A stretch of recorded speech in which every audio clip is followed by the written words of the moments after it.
셈 가문의 족보죠. 그다음에 아브라함의 족보, 셈 가문 중 아브라함 가족의 족보. 엄밀하게 말하면 아브라함의 아버지였죠. 데라의 족보이지만 중심은 아브라함이기 때문에 아브라함의 족보라 불리는 이 족보 이야기를 좀 살펴봤습니다.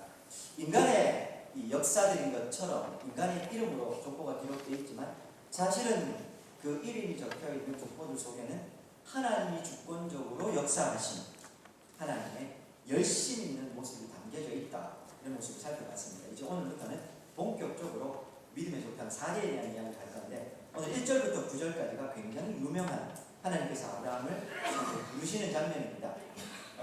이 아브라함에게도 중요하고 창세기 전체적으로 봐서 굉장히 중요하기 때문에 1절부터 9절까지의 말씀을 오늘과 다음 시간까지 합해서 우리가 2주에 걸쳐서 살펴보려고 합니다. 본문을 보시겠습니다. 1절 여호와께서 아브라함에게 나타나셔서 말씀하십니다. 너는 너의 고향과 친척과 아버지의 집을 떠나 내가 너에게 보여줄 땅으로 가라. 하나님께서 명령을 하십니다. 그러자 4절 보십시오. 아브라함이 어떻게 하고 있습니까?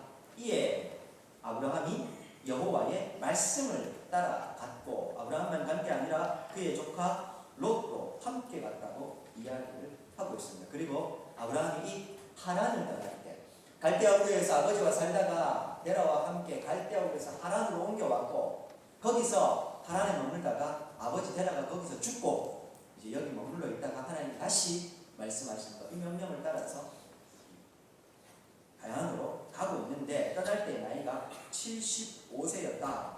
성경은 그렇게 이야기합니다.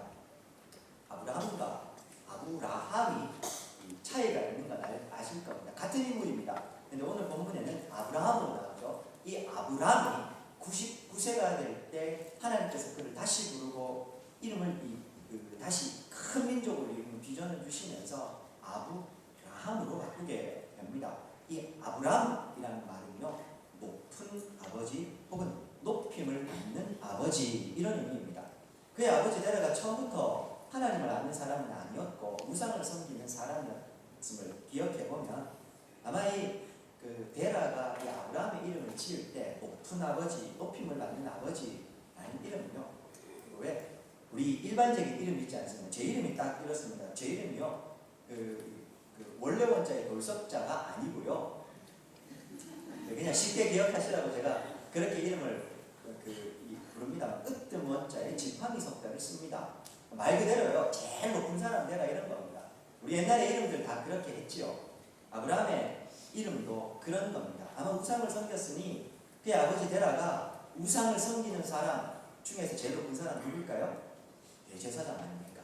이 이스라엘이 섬기는 하나님을 섬기는 대제사장도 있지만 당시에 이제 이 시대에는 제사장들이 굉장히 높은 위치였거든요. 오늘날 인도가 그렇습니다. 그래서 아마 그 높은 위치까지 올라가는 사람이 되라고 그래서 이 아브라함을 높은 아버지, 높임을 받는 아버지 이렇게 이름을 지었던 것 같습니다. 하나님이 새롭게 불러주시면서 99세에 아브라함, 높임을 받는 아버지가 아니라 그가 더 큰 이름을 주시죠. 아브라함의 뜻은요, 열국의 아버지, 모든 민족의 아버지 이런 말이 됩니다. 잘 아시는 대로 이 아브라함이 그래서 모든 믿는 사람의 아버지가 되고 우리도 신학적인 개념에서는 아브라함과 똑같은 믿음의 고백을 하는 영적인 아브라함의 자손들, 그래서 우리도 지금은 이 아브라함의 후손으로 여기에 있는 겁니다. 그리고요, 본문에 보시면 1절에 하나님께서 아브라함에게 명령하실 때, 야 거기 떠나라 할 때요, 고향과 친척과 아버지의 집을 떠나라 그렇게 얘기합니다. 뭐 고향의 의미, 친척의 의미, 아버지의 집의 의미 다 있겠지만 그것보다요, 좀 포괄적으로 묶어서 보면 이 말이 굉장히 당시에는 좀 무거운 말씀이었습니다. 아, 대구에서 군위로 이사를 왔구나, 아니면 군위에서 서울로 이사를 갔구나, 우리가 생각하는 그 정도로 생각하시면 안 됩니다. 하나님께서 아브라함을 부르시던 창세기 이 시대는 아직 국가의 형태가 중앙 집권적인 국가의 형태가 아니라 지역 단위의 부족 연맹체 혹은 아주 작은 그 도시, 섬으로 둘러싸인 도시국가 형태가 이제 막 생겨나던 시대였습니다. 아직 큰 의미의 이런 우리 이 사회 안전망이 제대로 갖춰져 있는 이런 나라의 형태가 없었단 말입니다. 다르게 말하면요, 이 그 치역을 벗어나면 치외 법권 무법천지가 되는 시대였다는 말입니다. 그러니 오늘 하나님께서 네가 살고 있는 땅과 네가 거기에 속해 있는 부족과 너의 아버지 그 고향 땅 다 벗어나서 딴 데로 가. 내가 너에게 지시하는 땅으로 가라. 이런 말이니까요. 네가 지금까지 가지고 있던 기득권 그리고 네가 지금까지 누렸던 안락한 삶을 넘어서서 목숨을 담보할 수 없는 세상으로 떠나라. 이렇게 말씀하시는 거예요. 요걸 우리가 엿볼 수 있는 내용이 어디냐면 아브라함의 아들이죠. 이 이삭이 창세기 26장에 보면 이 아브라함 때의 거부가 되고 이삭 때도 이제 한 그 부족과 대항할 수 있을 만큼 큰 세력을 이루거든요. 아브라함이 실제로 자기가 그 집에서 키운 사병을 이끌고 전쟁도 할 정도였으니까요. 이 이삭도 마찬가지였을 겁니다. 아들 이삭. 그런데 이 이삭이 그랄에 거주할 때 보면 우물을 얻었는데 이 우물을 계속해서 그 그랄 땅에 있는 목자들이 빼앗아갑니다. 기억하시죠? 에색, 신나, 르호봇, 강탈, 어가, 적대가 뭐 이런 의미로요. 우물을 빼앗기게 되는 겁니다. 이유가 뭐 있습니까? 텃세라는 말. 그 치열에서 그렇게 계속 밀어내고 있는 그 정도로 큰 이 하나의 가문을 이루었음에도 쫓겨나야 되는 상황이었던 겁니다. 하물며 오늘 본문에 다 이 아브라함은 아직 그 정도가 아닙니다. 그냥 작은 가족일 뿐인데 그가 살고 있는 곳, 친척과 아버지의 집 떠나가지고 하나님이 지시하시는 곳으로 가라 했으니까요. 이건 미래를 담보할 수 없는 명령이었던 겁니다. 내일이 없는 삶을 당해서 하나님 떠나라 이렇게 말씀하셨던 겁니다. 너무나요. 오늘 이 하나님의 명령을 가만히 보시면 이게 참 무서운 명령인데 1절을 다시 한번 보십시오. 하나님의 명령. 집을 떠나 내가 너에게 보여준 땅입니까? 보여줄 땅입니까? 아직 하나님이요. 여기가 어딘지를 보여주시지 않은 겁니다. 우리말로도 미래형으로 되어 있죠. 히브리어 원문으로는요. 미완료형입니다. 이게 뭐 히브리어가 뭔지는 모르지만 미래 미완료는요. 미래의 어느 한 시점에 까지 아직 완료되지 않은 일 이런 의미가 되거든요. 그러니까 지금도 그렇고 앞으로 내일이나 모레도 아직 이 일이 결정이 안 됐고 어느 한 시점에 예측할 수 없는 어느 한 시점에 가야 확정되는 일 이런 의미입니다. 오늘 하나님의 이 명령의 말씀으로 비추어 보면 하나님이 떠나라고 하긴 하는데 어딘지를 모르는 겁니다. 어렴풋한 방향도 없고 어딘지도 모르고 어딘지는 모르지만 일단은 가라는 겁니다. 그리고 어느 순간에는 내가 가르쳐주겠다. 그런데 하나님께서요 보여줄 땅으로 할 때 그 땅을요 정관사가 붙어 있어가지고요 내가 보여줄 바로 그 땅으로 가라 이렇게 말씀하십니다. 하나님 그 땅이 뭔데요? 몰라요. 하나님이 안 가르쳐 주시는 거예요. 그냥 가라는 겁니다. 쉽게 얘기하면 목적지도 없는데 일단 가자. 차 시동을 걸고요 가긴 가야 되는데 내비게이션을 찍든지 방향을 정해야 되는데 그런 거 없이 일단 가자. 그겁니다. 가실 수 있겠습니까? 특별히 제가 남자와 여성의 성향이 좀 다르지만 특별히 이 남자분들 중에는요 계획이나 목적이 서지 않으면 움직이는 거 굉장히 힘든 분들 계시죠. 제가 좀 그런 성향이 있는데요. 그런 것도 없이 그냥 무조건 가자 그렇게 이야기를 하고 있습니다. 보이지도 않고 정해지지도 않았는데 그러나 하나님의 뜻 안에서는 이미 이루어져 있는 그 일을 향해서 가라. 하나님 이렇게 말씀하시는 겁니다. 이 명령 보면 어떤 생각이 드십니까? 하나님께서 그 정도 말씀하시면 나도 할 수 있겠네 이 정도 드십니까? 아닙니다. 정말 대단하다 이런 생각이죠. 아브라함이 떠날 때 나이가 몇 살입니까? 75세. 아브라함이요 175세에 죽습니다. 그러면 그의 수명 전체를 봤을 때 중년쯤으로 볼 수 있습니다. 아직 청년의 때가 지나왔단 말입니다. 이 중년쯤 되면 보통 모험을 좋아합니까? 싫어하십니까? 싫어하죠. 제가요 놀이공원 가는 것도 별로 안 좋아하지만 놀이공원에 롤러코스터 타는 것도 별로 안 좋아합니다. 무서워하냐고요? 아니요. 제가 젊었을 때는 손 들고 타는 사람이었습니다. 무슨 의미인지 아실 겁니다. 타보신 분들. 근데 그거 한번 타고 나면요 그것 때문에 이 막 감정이 올라오는 게 이것도 싫어서 안 탑니다. 중년이 되면 그렇지 않습니까? 나이가 들어갈수록 마음이 막 갑자기 막 삶이 막 변하는 거 아브라함이 그런데 그 상황에서 떠나라고 하는데 떠나고 있는 겁니다. 목적지도 없이 하나님이 떠나가는 자막입니다. 히브리서 11장 8절에서는 그래서 이 아브라함에 대해서 이렇게 얘기합니다. 믿음으로 아브라함이 부르심을 받을 때 순종하여 장래의 유업으로 받았답니다. 라고 얘기합니다. 갈 바를 알지 못하고 나아갔으며 그렇게 이야기하시면 되겠습니다. 하나님 가라 하시면 가실 수 있겠습니까? 이게요 쉽지가 않습니다. 제 후배 목사님 중에서도요 하나님께서 가라 해가지고 갔다가요 굶어 죽을 뻔했답니다. 아니 진짜예요. 원사님이 목사님 힘드시죠? 그래서 고기를 사주셨는데요. 일주일 동안 고기만 먹었답니다. 이게 무슨 의미인지 아실 겁니다. 집에요 다른 반찬이나 다른 먹을 게 없고 고기만 있었던 겁니다. 고기만 먹었답니다. 갈 바를 알지 못하고 나아간다는 것, 그런 것을 의지하는 것, 의미하는 것, 사랑하는 것. 그런데 이것이 성경은 믿음이라고 이야기합니다. 갈 바를 알지 못하지만 하나님이 명령하셨기에 말씀하셨기에 그 말씀 하나 의지해서 나아가는 것. 그래서요 스스로에게 늘 자문을 해야 됩니다. 내가 정말 믿는가? 제가 믿음을 그래서 표현할 때 이렇게 잘 표현합니다. 닫혀진 자동문. 정문이 닫혀 있어요. 내 자동문입니다. 어떻게 합니까? 그냥 걸어가면 됩니다. 그렇죠? 가서 어느 한 시점까지 가면 정문이 자동으로 열리지 않습니까? 그냥 정문이 열릴 거라는 믿음이 있기 때문에 걸어가는 겁니다. 근데 우리는 항상 말하죠. 하나님 정문을 열어주십시오. 정문을 열어주시면 제가 그 길로 가겠습니다. 하나님은 가라. 그럼 가다 보면 그 앞에 서면 문이 자동으로 열릴 거다. 우리는 다시 말합니다. 아니요 하나님 문을 열어주셔야 가죠. 하나님의 말씀 믿는다는 것, 닫혀진 자동문처럼 가라 하시면 가는 것. 그러면 하나님이 열어주시는 것이죠. 우리는 좀 어떤지 모르겠습니다. 우리의 믿음에 대해서 오늘 이 아브라함의 모습 가운데서 또 곰곰이 생각을 해보는 시간이 되어야 합니다. 이어서요 2절과 3절에 보면 하나님 가라고 하시는데 그래도 하나님은 하나님이시죠. 무턱대고 아무 약속도 없이 가라고 말씀하시지는 않습니다. 2절 약속을 주시죠.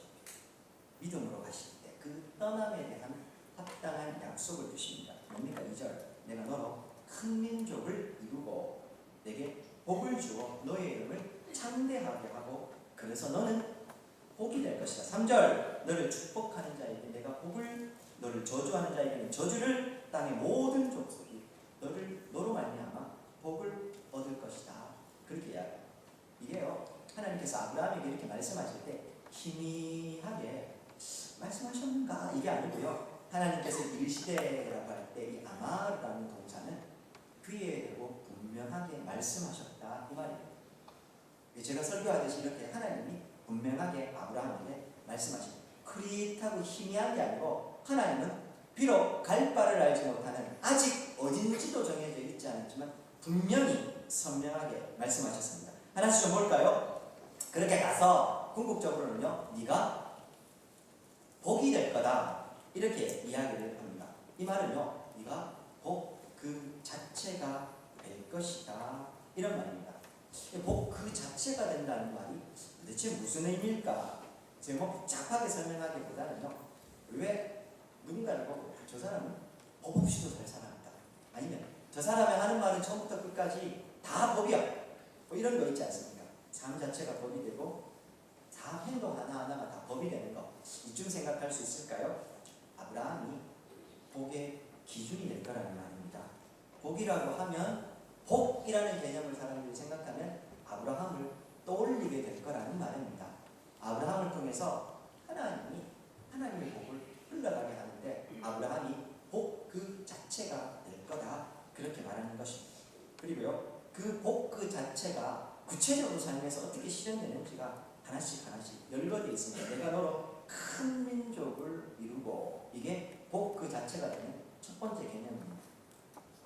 오늘날도 한 국가가 가지고 있는 인구가 힘이 됩니다.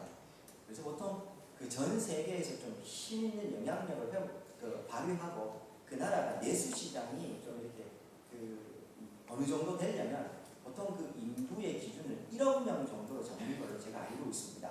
어느 날 경제신문을 보니까 그런 기사가 있는데 맞습니까? 우리나라는 그렇게 보면 이 내수시장이 좁아서 그래서 이제 수출해야 되는 상황 뭐 이렇게 이야기를 하던데요. 오늘날도 마찬가지지만 아브라함이 살았던 시대는 인구는 사람의 숫자는요 절대적인 기준에서 큰 민족을 이루겠다 이 말은요 하나님이 내가 큰 민족을 만들어주겠다 이런 말입니다. 하나님께서요 아브라함에게 이렇게 말씀하시는 게 얼마나 큰 복이겠습니까? 아브라함아 내가 너에게 지금 네가 작지만 내가 너에게 큰 민족을 만들어줄게 이렇게 말씀하십니다. 이게요 우리 지난 시간에 읽었던 창세기 11장 30절 한번 보시겠습니까? 아브라함에게 자식이 있습니까? 없습니까? 자식이 없습니다. 사례는 임신하지 못함으로 자식이 없었더라. 아브라함이 75세가 되도록요 자녀가 아직 없었던 거예요. 그런데 하나님께서 지금 아브라함한테 야 내가 너를 복 그 자체로 만들어줄게 라고 하시면서 그 복이 구체적으로 너의 삶에 어떻게 실현될 거냐 하면 1번 큰 민족으로 너를 만들어주겠다. 지금 나는 한 명의 자녀가 없는데 하나님이 말씀하시는 겁니다. 큰 민족을 만들어줄게 이렇게 말하는 거예요. 현실은 정반대인데 그렇지 않습니까? 뭐 그 10명, 12명 아니라 한 명이라도 있어야 뭔가 뭐 하나님의 말씀이 근거가 될 건데 한 명도 없어요. 75세가 돼도 자녀가 없습니다. 그게 당시에도 큰 일이었거든요. 그런데 하나님은 이렇게 약속을 하십니다. 저는 이렇게 묻습니다. 하나님의 말씀과 내 삶의 현실이 충돌을 합니다. 하나님의 말씀은 이걸 얘기하는데 정작 내 삶을 보면 이 현실의 정반대를 이야기합니다. 무엇을 믿으실 겁니까? 말씀을 믿으실 겁니까? 현실을 믿으실 겁니까? 당연히 말씀이죠. 그런데요, 참 희한하게도 우리가 눈으로 보는 것과 귀로 듣는 것, 그리고 우리가 평생 살아온 이 경험이라는 게요, 항상 우리를 유혹해서 하나님의 말씀보다 눈앞에 보이는 이 정보, 현실을 더 따라가게 만듭니다. 과학의 시대를 살아갑니다. 과학이 뭡니까? 검증 가능하다는 이야기고요. 보통 과학에서요, 플러스 마이너스 95% 신뢰도가 있으면 맞다고. 100번의 샘플 테스트를 하면 95번 이상은 똑같은 일이 벌어져야 그걸 과학적이다 이렇게 표현을 합니다. 그런 과학의 시대를 살고 있고 신문이나 뉴스에요 과학적으로 증명됐다 한마디만 나오면 갑자기 시장에 그거는 거들떠 보지도 않았던 채소와 과일이 갑자기 사라져버리는 이런 시대를 살아가고 있습니다. 하나님의 말씀이 있는데 과학이라고 하는 현실이 눈앞에서 그 하나님의 말씀을 정반대로 이야기할 때 우리는 도대체 무엇을 믿을 것인가 하는 말입니다. 비현실적으로 비합리적으로 살라는 말이 아닙니다. 사랑하는 여러분, 저는요 신앙은 상식적이고 합리적이어야 한다고 믿는 사람입니다. 하나님도 당신이 정하신 법칙 안에서 상식적이고 합리적인 틀 안에서 일하신다고 믿습니다. 그러나 모든 경우 항상 그런 건 아니지만 때때로 이 아브라함처럼 나에게 정작 자녀가 한 명이 없는데 하나님이 큰 민족을 만들어주겠다고 말씀하십니다. 무엇을 믿을 것인가 하는 거예요. 오늘 아브라함에게요 하나님이 말씀하시는 거 믿겨지지 않았지만 하나님이 그렇게 약속하고 있습니다. 자녀를 향해서 기도하실 때요 저거 하시면서 기도하십니까?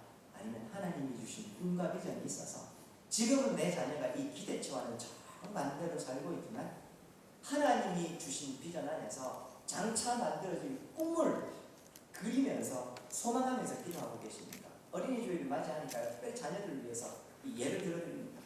사랑하는 여러분, 자녀를 위해서 기도할 때요 눈앞에 보이는 자녀의 현실을 위해서 기도하지 마시고 먼저 이 자녀를 향한 하나님의 뜻이 뭔지 비전을 구하십시오. 꿈을 구하십시오. 그게 우선입니다. 그리고 하나님이 주신 비전이 있으면 자녀들과 함께 나누십시오. 나 혼자 비전은 이 자녀에게 함께 공명되지 않으면, 공감되지 않으면 그건 나 혼자의 폭력밖에 안 되는 겁니다. 그러니 함께 기도하시고 아빠에게는 엄마에게는 이런 꿈을 주신데 네 꿈은 어떠냐, 너의 마음은 어떠냐 물으시고 함께 공명할 때까지, 공감될 때까지 기도하십시오. 그리고 함께 꿈이 틀이 만들어졌습니까? 그러면요, 그때부터는 이 자녀를 위해서 기도할 때 눈앞에 보이는 이 자녀의 모습을 보면서 한심하다 답답하다 한숨하며 기도하지 마시고 하나님이 주신 비전과 꿈을 가지고 그것을 그리면서 기도하셔야 되는 거예요. 왜냐하면 하나님이 주신 분이기 때문에 그런 거예요.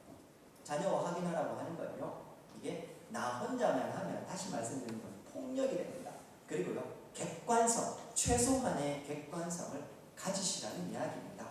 성령께서, 우리 안에 계시는 성령이 한 분이시지 않습니까? 나에게 주신 마음을 내 자녀에게도 주시는 게 당연한 겁니다. 교회 안에서 어떤 일을 결정할 때요, 앞장서 있기 때문에 때로는 좀 믿고 따라와 주십시오 할 때도 있지만, 대부분의 경우는 왜 기다리고 있습니까? 왜 설명하고 같이 기다립니까? 우리 안에 한 성령님이 계시기 때문에, 성령이 같으시기 때문에 우리에게 주신 이 마음, 나에게 주신 이 마음, 기도하면 성도님들에게도 주실 거고, 그러니 그것이 공명될 때까지 기다리겠다는 거 아닙니까? 자녀에게도 마찬가지입니다. 그런 최소한의 객관성 담보하시고요, 자녀를 위해서 기도하시면 됩니다. 교회 안에 연약한 성도들을 보실 때도 그리하셔야 됩니다. 제가요, 청년부 사역을 10년을 가까이 했습니다. 그 간사 시절까지 다 합치면. 그리고 한 교회에 20년을 있었습니다. 그래서요, 이 꿈이 어떻게 이루어지는지 아직 다는 아니지만, 제가 함께 뒹굴었던 청년들을 보면서요, 하나씩 확인해 가고 있습니다. 제가 아직은 진행형이기 때문에 이 청년들의 일을 함부로 말씀드릴 수 없습니다. 그런데요, 얼마 전에도 집사람과 우연찮게 찾아봤던 제가 참 사랑하는 후배, 함께 친하게 지냈던 후배였고, 제가 사역을 할 때는 대순자까지 했던 친구였는데요, 또 저 거창에 가서 아주 특이한 사역을 이 꿈꿔왔던 걸 하고 있더라고요. 이 청년들이요, 그 삶을 20년 가까이, 또 사역한 10년 이후에 이렇게 지켜보면 소박하지만 분명하고도 확실한 하나님의 응답이 그들의 삶 가운데 있습니다. 제가 다 함께 기도했던 내용들, 거창한 그 꿈을 이루어가는 사람도 있지만 다 그런 것도 아닙니다. 어떤 친구는 잘 다니던 대기업 그거 그만두고요, 특수교사 되겠다고 30이 넘어가지고 시험 쳐가지고 다시 대학을 들어간 겁니다. 그리고 시작을 해서 지금은 저 중천북도 어디에요, 특수교사로 열심히 사역하고 있습니다. 또 어떤 친구는요, 자기는 그냥 아이 많이 낳고 내일교회죠, 그 모교회에 그냥 권사 되는 게 꿈이었고, 권사는 아직 안 됐는데 아이 3명 놓고 집사로 열심히 잘 살고 있습니다. 청년의 때에 아직 결혼도 하지 않아서요, 저한테 와가지고, 저도 그때 결혼 안 했었는데 한숨 쉬면서 목사님 제가 결혼을 할 수 있을지 모르겠습니다 이랬는데요, 불과 10년이 가기 전에요, 결혼하고 아이 낳고 일이 이루어지고 있더라고요. 걱정하지 않아도 하나님께서 주신 비전은요, 선명하게 또박 이루어집니다. 자막입니다. 로마서 4장 18절. 그래서 아브라함에 대해서 바울 사람은 로마서에서 이렇게 표현합니다. 아브라함이 바랄 수 없는 중에 바라고 믿었으니 이는 네 후손이 이 같으리라 하신 말씀대로 많은 민족의 조상이 되게 하려 하십니다. 바랄 수 없는 중에 바라고 믿었다고 아브라함에 대해서 이야기하고 있습니다. 아브라함도요, 바라고 믿을 수 있는 상황이 아니고, 바랄 수도 없었고 믿을 수도 없는, 자기에게는 자녀 하나가 없는 상황입니다. 두 번째, 내 이름을 창대하게 하겠다. 이 창대하게 하다, 가달이라는 동사가요, 크게 하다, 종비하게 하다 그 말입니다. 내가 네 이름 크게 종비하게 만들어주겠다 그 말입니다. 마지막으로요, 3절에 보십시오. 내가 너를 축복하는 자에게 나도 축복하고 너를 저주하는 자에게 나도 저주해버리겠다 이렇게 이야기합니다. 이게 무슨 쉽게 생각하면요, 야 너한테 잘하면 나도 그 사람 잘해줄 거고, 너한테 못하면 나도 못해줄 거야 그 말입니다. 걱정하지 마. 내가 네 뒤에 딱 있다가 나한테 잘해주면 나도 잘해줄 거지만 못하면 내가 가서 한 대 때려줄게 이 말인 거거든요. 얼마나 든든하고 힘이 납니까?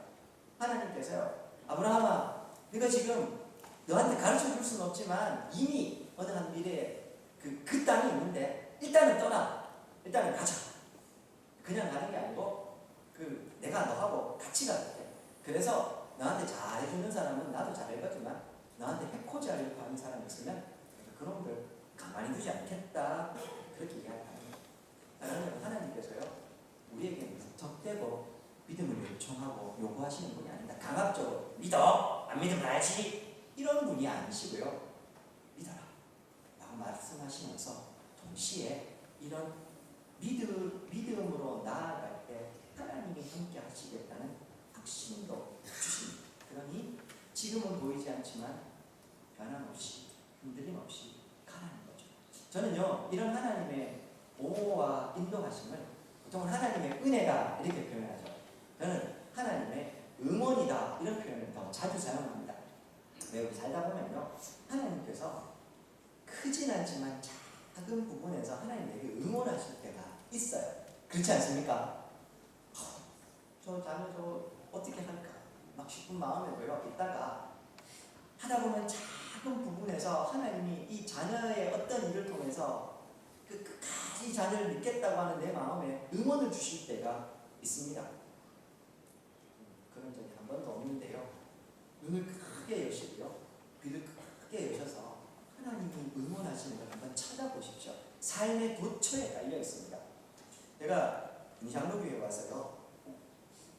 제일 잘한 일 중에 하나가 뭐냐 하면 제일 좋은 일 중에 하나가 뭐냐 하면 새벽 기도를 빠질 수가 없다는 겁니다. 무슨 말인지 아시죠? 부교육자 시절에는요 일어나고 싶어도 이게 잘 안 돼요. 근데 여기 오니 안 나오면 안 되지 않습니까? 그런데요 그 안 나오면 안 되는 시간이 얼마나 하나님 앞에 귀하고 복된 시간인지 모릅니다. 이건 몇 번 말씀을 드렸던 것 같습니다. 이유가 있습니다. 다 나와서 기도하고 말씀 매일매일 새벽에 말씀 준비하는데 저라고 마냥 좋기만 하겠습니까? 그런데요 새벽에 별거 아닌 이 사람이 별것도 아닌 사람이 하나님 앞에 마음을 다해서 그냥 안타깝게 기도하다 보면요 우리 성도님들의 기도 때문에 혹은 제 주변에서 저에게 기도 요청을 하는 사람들 그 기도들을요 불과 한 달이 되지 않아서 하나님이 응답하셨고 그래서 목사님 응답이 됐어요 이런 얘기를 많이 듣습니다. 얼마 전에요 제가 영남대학교 로스쿨 신흥회에 제가 가서 한 달에 한 번씩 예배를 드리는데요. 예배를 드리다가 졸업한 친구들이요. 졸업하는데 작년에 졸업한 친구들이 얼마 전에 또 문자가 와서 목사님 그때 같이 기도했던 이 기도 제목에 응답을 했습니다. 저는 사실은요. 많은 인원이 있기 때문에 그거 잊어버리고 있었거든요. 그 자리에서 한번 기도하고 나에게 찾아봤더니 그 친구와 주고받은 톡에 보니까 제가 기도했고 함께 기도하고 했던 내용들이 있더라고요. 말씀 나누고. 그걸 하나님이 1년이 지나서 응답을 하셨다고. 저한테 톡에. 이런 걸 볼 때마다요. 기도의 그 시간이 너무 귀해지는 겁니다.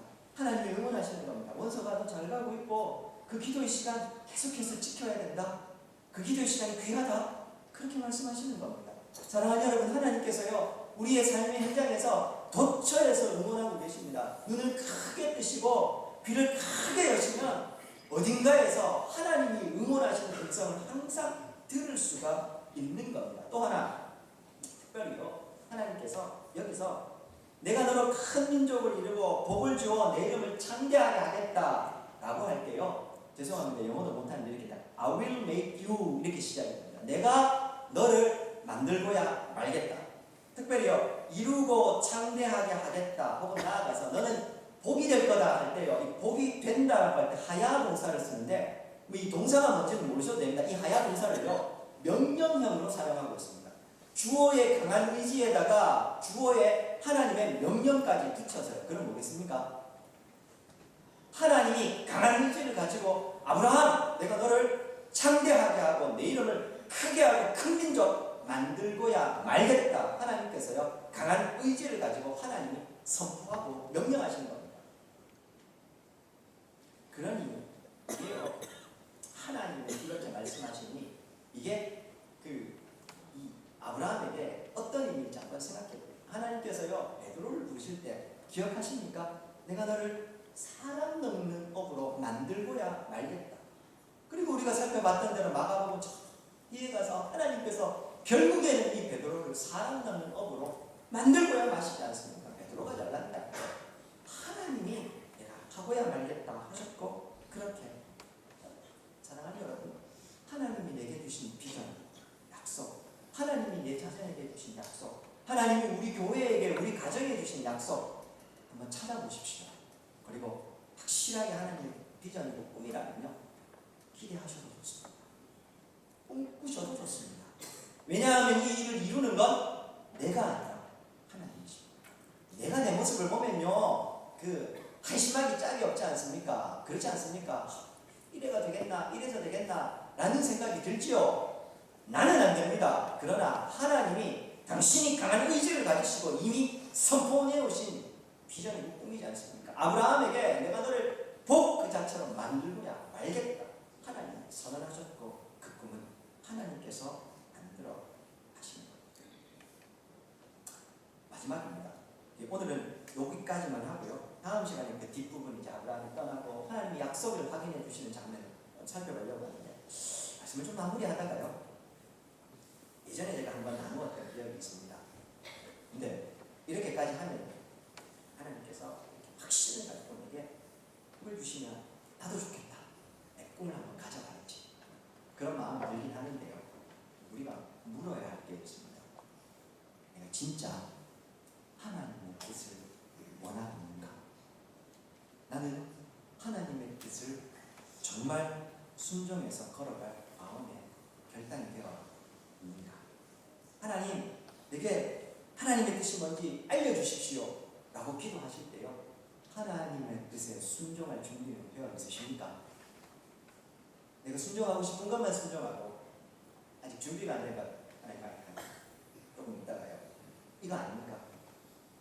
아니면 하나님의 뜻, 그러면 내 자녀도 잘 되고 나도 잘 되고 성공하고 세상에서 이름 나는 것 때문에 그런 얄팍한 계산을 깔고 하나님의 뜻을 저에게 말씀해 주시고 순종하겠습니다, 이렇게 하고 있지는 않습니까?